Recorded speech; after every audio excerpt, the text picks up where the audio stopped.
నమస్కారం NS news కి స్వాగతం. నా పేరు ఉషా. ముందుగా ముఖ్యాంశాలు. గుడిపాల మండలం పిల్లారికుప్పం పంచాయతీ పరిధిలోని పాపుసముద్రం గ్రామంలో గత 7 నెలలుగా ఏనుగుల సంచారంతో తీవ్ర నష్టం జరుగుతోందని గ్రామస్తులు ఆందోళన వ్యక్తం చేశారు. తమ సమస్యను పరిష్కరించాలని కోరుతూ సోమవారం జిల్లా కలెక్టర్కు వినతి పత్రం సమర్పించారు.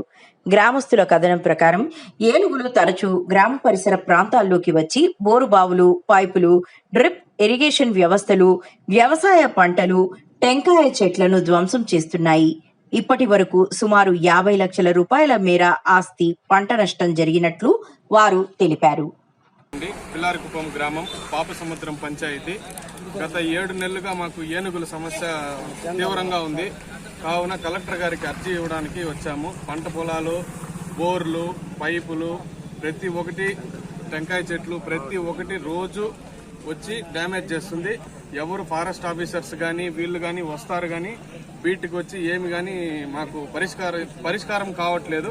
సో దానివల్ల మేము ఈరోజు కలెక్టర్ గారిని కలవడం జరిగింది, అర్జీ ఇచ్చాము.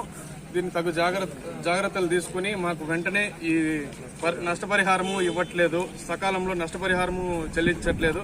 సో సకాలంలో ఏనుగులు రాకుండా అన్నా మాకు తగు జాగ్రత్తలు తీసుకోవాలని మేము కోరుకుంటున్నాం. జనవరి 14వ తారీఖు నుంచి ఈ రోజు వరకు ఉన్నాయి ఏనుగుల సమస్య అనేది.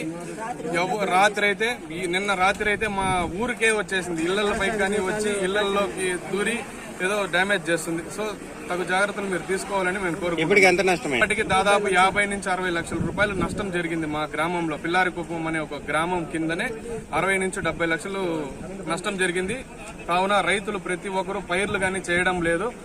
దీనికి మాకు ఏదైనా పరిష్కారం కావాలి. మనోహర్ రెడ్డి, పిల్లారికుప్పం, గుడిపాల పంచాయతీ, పాపసముద్రం పంచాయతీ, గుడిపాల మండలం. మా ఊరి సమస్య అంటే ఈ రోజు 6 నెలలుగా ఏనుగు గుంపు రోజు వస్తూ ఉన్నాయి. వచ్చి అరటి, మామిడి, మడి, టెంకాయ చెట్లు ఇది పూర్తిగా ధ్వంసం అయిపోయినాయి. దగ్గర 100-150 ఎకరాల వరకు నష్టం అయిపోయింది. పైపులు ఇచ్చేస్తున్నాయి. బోర్ పైపులు అన్నీ కూడా నష్టపరుస్తూ ఉన్నాయి. మేము ఫారెస్ట్ ఆఫీసర్కి చెప్పినాము.